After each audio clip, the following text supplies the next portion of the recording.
পুদিনা পাতার বাগান দেখতে উপরে পাহাড়ে উপরে উঠাটা ততটা ইজি না। এখানে এক ভদ্রলোক কাজ করতেছে, বাংলাদেশি, উনি এই বাগান পরিচর্যা করে। ওনার সাথে গিয়ে আমরা কিছুক্ষণ কথা বলবো। আসসালামু আলাইকুম।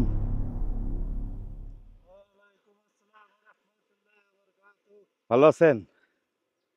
আপনাদের বাগান দেখতে আসলাম, কিভাবে কি উঠান, সাথে আমরা একটু ভিডিও করতেছি আপনাদের। এগুলি যা দেখতেছেন এগুলি পুদিনা পাতা না ভাই? জি, এগুলা পুদিনা পাতা। এখান থেকে কি ওনারা বিদেশে দেয় না মালয়েশিয়াতেই দেয়? শুধু মালয়েশিয়াও দেয়, অন্য রাষ্ট্র আপনার দেয় আর কি, কিন্তু এটা আমার জানা নাই। কিন্তু আমরা ডেলিরা প্যাকেট করে দিতাছি। আচ্ছা আচ্ছা, প্যাকেট করে অন্য কেটে। এটা কি আপনাদের নিজেরা ব্যবসা করতেছেন না আপনি চাকরি করেন এখানে? এইখানে আমি চাকরি করি। আচ্ছা আচ্ছা, এই প্রজেক্টটা কি বাংলাদেশিদের? জি না, এটা হলো আমার এইখানে হলো আপনার চীনা বস, চাইনিজ। চাইনিজ বস।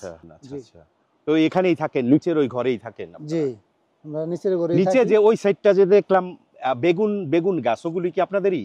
জি, আমাদের। আপনি মালয়েশিয়াতে কতদিন যাবত আছেন? আমি মালয়েশিয়ার 12 সালে প্রথমে আসছি। 2012-তে? তার মানে 2024 চলতেছে, তার মানে আমরা বলতে পারি যে আপনি 12 বছর হয়ে গেছে। হ্যাঁ জি, 12 বছর কি আপনি এই ক্যামেরন হাইল্যান্ডেই আছেন? জি, 12 বছর আমি ক্যামেরন হাইল্যান্ডে 12 বছর পার করছেন। এর মধ্যে দেশে যান নাই? না, দেশে যাইনি। ভিসা করছেন? ভিসা আপনার একবার আপনার মাইজির জন্য দিছিলাম। আচ্ছা আচ্ছা, আপনার এটা হয় নাই 2016-তে। 2016-তে আপনার মাইজির জন্য দিছি। এখন তো সরকার সুযোগ দিছে, সাধারণ ক্ষমা দিছে, হয়তো ডিসেম্বর পর্যন্ত, ডিসেম্বরের আগে হয়তো আপনি দেশে চলে যাবেন, তাই তো? দেশে যাইতাম, কিন্তু আমার আব্বা আম্মা নাই, ঠিক আছে? আচ্ছা আচ্ছা, তাই আপনার আমার এক ভাতিজার কাছে নাম হইছে দিল মোহাম্মদ। আচ্ছা, তার কাছে বড় আমি 17 লাখ টাকার মতন অ্যাকাউন্টে রাখছি বাংলাদেশে।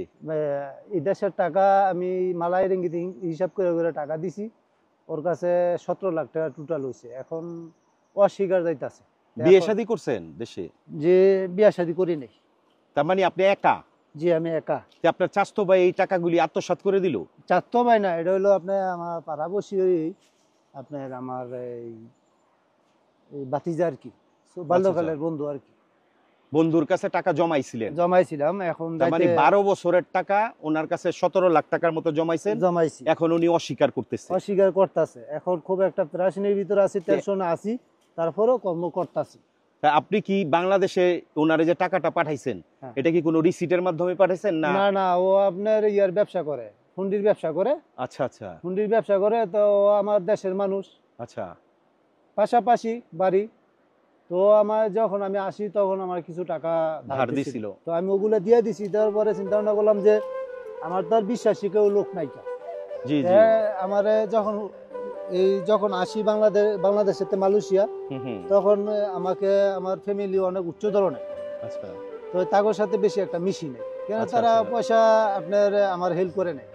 সে গরিব মানুষ হিসাবে আমাকে হেল্প করছে। আপনার বন্ধু হেল্প করছে। হেল্প করার পরে মনে হয় এখন টাকা পয়সা দিছি, দেওয়ার পরে এখন অস্বীকার করতেছে। কি চিন্তা ভাবনা করছেন যে এবার আপনি যে ওনারে যে টাকা দিলেন, আপনি কি ব্যাংকের মাধ্যমে দিবেন না হুন্ডির মাধ্যমে দিবেন? হুন্ডির মাধ্যমে দিছি। আমি এই জায়গায় সবাইর একটা নোট করতে চাই, সেটা হলো আপনি বাংলাদেশে আপনার বন্ধু, আত্মীয়, বাবা মা যারেই টাকা পাঠান, সেটা যদি আপনি ব্যাংকের মাধ্যমে পাঠান, উনি যদি টাকা আত্মসাৎ করে আপনি যদি পরবর্তীতে বাংলাদেশে গিয়ে ওনার নামে কোনো মামলা করেন, সেই মামলায় কিন্তু আপনি জিতবেন। কারণ হইতেছে আপনার কাছে ব্যাংক রিসিপ্ট থাকবে যে আপনি ওনার কাছে টাকা দিচ্ছেন। খাজা ভাই যে ওনার 12 বছরের যে পরিশ্রমের টাকা, সেই টাকা বন্ধুর কাছে দিছে হুন্ডির মাধ্যমে।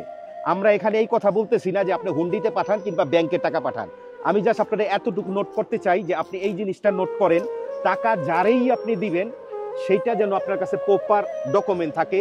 উনি যদি টাকার জন্য অস্বীকার করে, তার জন্য যাতে আপনি ওনারে কোনো কেস কিংবা কোনো মামলা মোকদ্দমা করতে পারেন।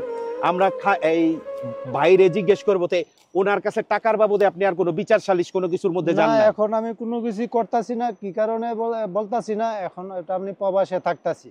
এখন সবাই আমরা প্রবাসে যার যার কর্ম নিয়ে ব্যস্ত আছি, কিন্তু এখানে আপনার কে কাটটা নিয়ে পড়ে থাকবো। এই জন্য চিন্তা ভাবনা করছি দেশে গিয়ে একটা, যে আপনার তো এই যে বিশাল পরিশ্রমের টাকা, এই যে রোদের মধ্যে এখনো গুড়া বৃষ্টি হইতেছে, হ্যাঁ, পরিশ্রমের টাকা যে কি পরিশ্রমের, সেটা দেখানোর জন্য এখানে আসা। এটা এখন বলতে না, আমরা প্রবাসে মনে করেন যারা এই ক্যামেরা লেন যারা আছে, সবাই প্রবাসী যারা আমরা আছি সবাই পরিশ্রমের টাকা, প্রচুর পরিশ্রমের টাকা, কারণ আপনার পাহাড়ে উঠতে হইতেছে। মনে করেন কাউরে টাকা না দিয়ে কেউ বলবে না যে টাকা দিছি, আমিও মরতে হবে, ওইও মরতে হবে, যে সবাই মরতে হবে। আমরা মুসলমান বলতে সবাই মানুষ, সবাই মরতে হবে, ঠিক আছে।